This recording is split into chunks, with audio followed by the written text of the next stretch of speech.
Man, what is good, man? Your boy's back. There's been some things that's happened past couple of days. I actually let this one sit though because I wanted to see if there was going to be a response from the other party, and there was. And I ain't talking about Royce and Lord Jamar beefing over his Eminem comments. Now, I saw a lot of people jumping out, talking about Royce. Royce defending Eminem again. But there was real shit to me said on both sides. So I'm going to talk about it. We're going to play them, and then I will talk about these certain points. Now, both of these men dropped I think it was 15-minute vids. So all I did was just condense it down to 3 minutes. Because it was a lot of stuff they talked about also. But so let's go ahead and I'm gonna stop it and talk about what's said and give my thoughts on some of the things that are being said within this from Royce and from Lord Jamar. Because to me, both these men are right, but they're right within their own ecosystem. You see what I'm saying? And I'm gonna get more into that as I talk about it. Talking about him like real niggas don't listen to his music and all that. First of all, man, you're not like the measuring stick of who's real or who's cool. You know, you're not tough to me. All right, that right there is a very, very true statement. There's no person walking this planet that is the measuring stick or the definition of any of these man-made words that we're using at this moment. Okay? Most of the time when people say, man, that's real, what they're saying is that's relative. Like relative to me. Like how I relate to that, basically, is what they're really saying. Real just kind of became the shortened term for that. You get what I'm saying? It was never really about something being real. I've heard people say to me in my live streams, oh, Tech Nine's not real. You know what I'm saying? And I always kind of just laugh at it because I'm just kind of like, when you say particular things aren't real, what you don't really understand is you don't really have a measuring stick of what that so-called relative is to another person. That's why we always say this is just kind of, just a little selective, thing where you gravitate towards certain things and some things you do, you don't. But that's a very real statement. Not even Royce is the measuring stick of what's cool or what's real. I am not the measuring stick of what's cool or what's real. You're not the measuring stick of what street niggas listen to. I don't look at you like no type of street nigga. I look at you the same way you look at Marshall. You say he talk about a bunch of shit he don't do. I feel like you rapped about a bunch of shit you never did and you still ain't doing. Now, I have said that before about Eminem, and I kind of get killed for it for saying it, but it's a very true statement of why I don't listen to a lot of the things he talks about. But I'm going to get into a separation that I have come to understand last year when dealing with M. Okay? But that right there is a very true statement. There's a lot of dudes who rapped about drugs who ain't never sold no drugs. But the problem with making that statement is a lot of people assume if you make that judgment against a rapper, then whoever else you're listening to, you have to make that same judgment. To be honest with you, I don't really listen to a lot of rappers. Like, if my go-to, I really don't listen to a lot of rappers who rap about shit that they're not about. You know what I'm saying? And therefore...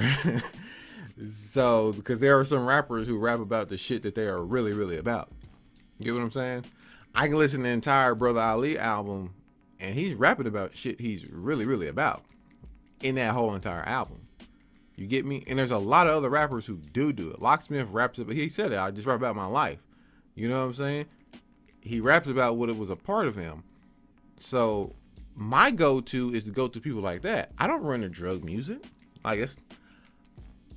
Nigga, I ain't bought no drug album from like a rapper in a long time. Like I'll stream or listen to some, But most of the time, they're even certified as being, they lived that life before. And they're just kind of giving you them stories from that time period. I really don't listen to rappers who claim to be doing that now when you see them all the time at, MTV Awards or shit like that. And they're not really living that life. I don't really do that because to me, it's a separation there. You're separating. So some people deal with it. Some people like it. Like I said, to me, that's the entertainment aspect of rapping. But there's also a hip hop aspect of rapping, which is supposed to be the reality of reality raps. So what's really the difference? I don't give a fuck if you don't like his music. The motherfucker is in everybody's top 5. That there is not a true statement. Let's be real. As someone who's talked to many of people, and I'm not just saying on the internet, I mean like talked about music face to face with a lot of different people, M don't really get that placement for a lot of people. You get what I'm saying? I'm saying like a lot of people that I've been around, he doesn't really get that placement. I even had a Facebook message from like 2017. Well, not really a message. I posted an old Locksmith song, so people, because that's when I discovered Locksmith through you guys. And so I posted some of his stuff on my Facebook, like, hey, here goes a new dope dude. Y'all want to listen to him? And the conversation got started about rappers, list, so forth and so on. And someone was inquiring on why everyone likes to put Eminem so high. I said he's like in the 20s. If I'm gonna judge him, he's like in the 20s for me. You know what I'm saying? He's not that high. And this was 2017. Now, anyone who's actually comes to my live streams know, like in 2018, I did away with music and rapper list because the training tools to keep your mind kind of conditioned to a certain type of anything when you have a list of stuff.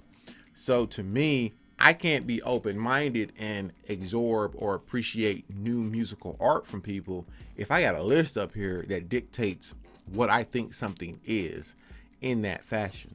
So I did away with my list last year. Now I don't have one. But there are people who still keep a list because, people want that measurement, you know what I'm saying, of what something is. So they keep a list.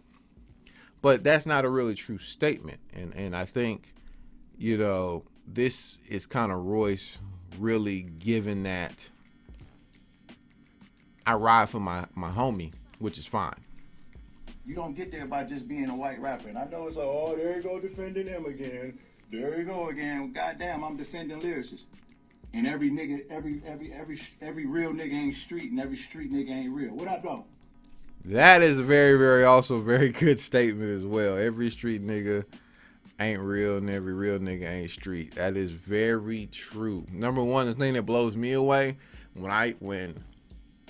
once I got out of that environment, it was just like in 2008, had a son, car got stolen the same year. I was like, it's time for me to leave this area. You know what I'm saying? Like, I really want to raise my kid around this. So that made me vamoose. Okay. The craziest thing to me is once you get out, you begin to see it from the outside looking in. But you have the experience of being in. So then you start realizing how dumb people really sound in general in music when they rap about the streets and it being real and all this other type of stuff, because the ecosystem of the streets is one of the most betraying, manipulative. I mean, like, it's nothing really. If you had like a moral coding, you're most likely going to die because you'll die by those morals because the streets ain't got no morals. So when niggas start talking about being real and being street, I'm like, nigga, you can't be what you think you are because the ecosystem you in doesn't even abide by that. So what he said there to me was very true. Every street nigga ain't real. Every nigga in the hood ain't a street nigga that only want to listen to Jeezy. You know what I'm saying? And every nigga that sit his broke ass on on DJ Vlad's couch don't qualify to speak for all real niggas. Y'all niggas ain't fucking cool, man. All right, so that's kind of what I was taking from Royce. So now we got Lord Jamar. Where they ask me about Eminem. I really don't give a fuck about Eminem, to be honest. Like, he's not someone I'm really thinking about. The only reason that I bring him up is because you have white people that will say Eminem is the GOAT of hip-hop based upon his record sales. There right there is not an only Lord Jamar opinion. Okay? I have the very exact same problem, but I don't put that problem on M. I put that problem on M's fans.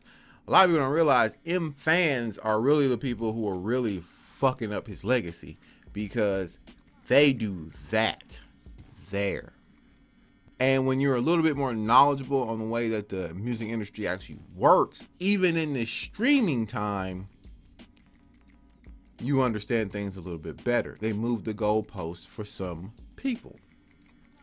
So what he said right there, I completely agree with, because to me, that's what is really destroying M's legacy, is his fan base, who measures his capabilities to that, when M is actually beyond that.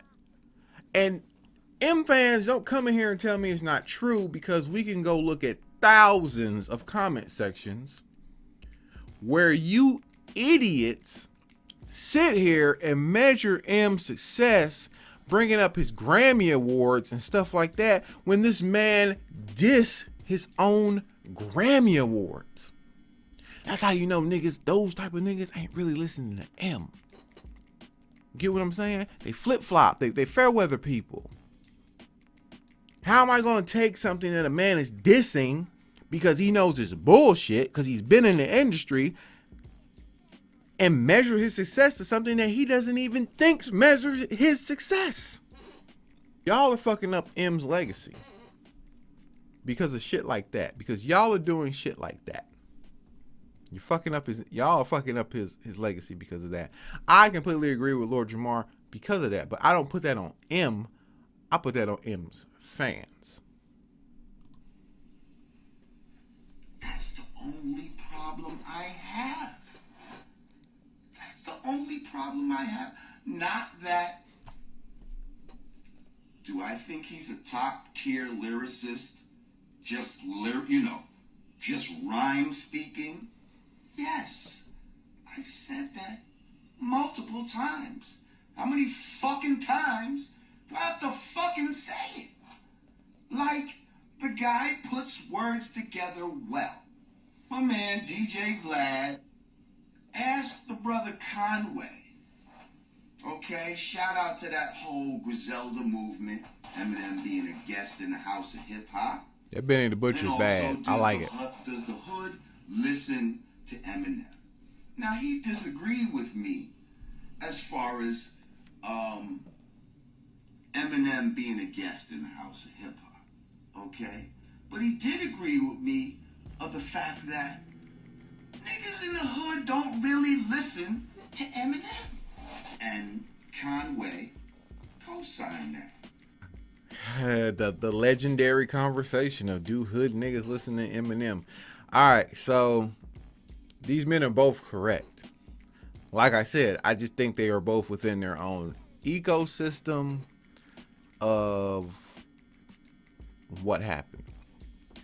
I've said many times, like, when I was in the hood, niggas wasn't listening to Eminem. They were not listening to Eminem. I don't think it's because he was a white rapper. I think because the shit that he started out with, wasn't very relatable. You get what I'm saying? So I'll give you an example. This is, like I said, now, remember, stick me in the ecosystem. But I'm gonna give you some understanding of this shit here. When Marshall Mathers came out, the LP, I had no idea. Okay, didn't know who he was, so forth and so on. I had one homeboy, one homie. I still talk to him to this day, play games together, you know, seeing his kids, know his wife, all that. That's basically fam. I had one homeboy who had his CD. One. Marshall Mathers. And I would go to his crib, we would go places, I would be in his house, we'd play video games, we'd do all types of stuff, just kick it. And he was playing it. And I'm like, dude, who is this? You know what I'm saying? And he told me, and I was dying laughing at the records on there. I was like, this is funny. You get what I'm saying? Fast forward, Eminem show drops. Now, more people that I know are listening to Eminem. And now they're going back to the Marshall Mathers. Okay? It increased. Not a whole lot, but it did increase. You get what I'm saying? I honestly don't believe, I'm gonna lay this out here and this is gonna piss a lot of people off. I honestly do not believe that the hood wasn't fucking with Eminem because he was a white boy rapper. I really believe the hood wasn't fucking with Eminem because M is from the Midwest. Get what I'm saying? I don't know if anyone's ever noticed this, but hasn't everybody noticed the Midwest came on last to the rap scene? East Coast first, West Coast second. The South even broke in before the Midwest did. So the same way I can say niggas wasn't listening to M, niggas in the hood wasn't listening to Tech Nine. The same way I can say niggas in the hood wasn't listening to Tech Nine, niggas in the hood wasn't listening to Lupe Fiasco either. Okay? And I'm going to say this, which is probably going to piss off you Twista fans and you Do or Die fans. But let's be very, very clear that if it wasn't for the interaction between Bone Thugs and Do and Die and Twista, not a lot of niggas knew who Do or Die and Twista was. Okay? So I'm going to show you the way that this actually works. And why, to me, I actually respect Tech a lot more because he didn't get this. He didn't take this route. Okay. Without Dre, there's no M. Period. Be mad, be glad, be sad, whatever. Okay. Without Easy, there's no Bone Thugs. Be mad, and you all know I'm a Bone Thugs fan. But I know without Easy, ain't no Bone. Okay? Hold on. Without the Bone beef, there really is no Do or Die or Twista. Twista really didn't hit mainstream till he linked up early 2000s for Overnight Celebrity. So without Kanye, a lot of niggas don't know who Twista is. Now, us Bone fans knew who Do and Die and Twista was before that. But the effects of Overnight Celebrity and linking up with Kanye pushed Twista to a whole new level. I'll give you another hint. People knew who Tupac was, but not on the same level of when he hooked up with Dre and Snoop Dogg. Okay? Because he was another East Coast rapper. Move out to the West, link up with the dopest producer, link up with one of the hottest dudes out, which was Snoop at the time.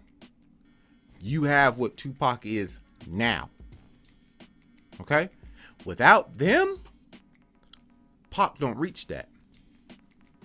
Tupac does not reach what he is known for now without them. M don't reach what he is known for now without Dre. Bone don't reach what they are known for now without Eazy-E. Cosigns was the way. I really think, honestly, it has more to do with the fact that it was a Midwest thing for most of those dudes. The Midwest was not getting the same respect as the East, the West, and the South. It's the hardest to break through. So even though Tech got songs with Pac, songs with him, you know what I'm saying? Songs with so many people, he is now really broken through probably like a little bit later in the 2000s when he'd been doing it for so long. That's why I respect him, because that's a hard place to come out of. So we really need to stop looking at it from the perspective of it's just ain't the hood wasn't fucking with him. A lot of the hood wasn't fucking with a lot of Midwest music unless you were in the Midwest or close to the area, because that's the way that geography lottery works. I knew Tech Nine from I'm a Player from the radio. When I moved closer to Missouri and Oklahoma, I hear a shit ton more of his music being played. It's way more accepted versus when I'm in the deep South in Arkansas. Feel me? I know more about Chicago rappers because my mom's side is from Chicago Heights. You feel me? So, I mean, that's the way that kind of is. It's nothing against the fact that the hood wasn't really just fucking with M. I just think that, and I say this again, I split the two up. I think the hood just didn't fuck with Shady because he rapped about a bunch of nonsense. But when you have M raps about, brings you into the perspective of good shit from his point of view. And it's actually important shit when he's in his M bag. When he's on his Shady bag, it's a whole different tone. And I don't think niggas really fuck with the Shady bag that whole much. They fuck with the M bag. So if you were to split the two, you could be able to say niggas wasn't really fucking with Shady, but niggas was fucking with M. I just want to leave my 2 cents on that. You all leave your comments down below. What do y'all think? Classic, whatever. But I see the right side of both these gentlemen in this situation, because there is a right side to it. You know what I'm saying? Just one of those things. Anyways, you guys leave your comments down below. Love you guys. Don't worry, more's coming. A lot more is coming, actually. I got a lot of shit to upload. I've done a lot of videos. Your boy's Nixon.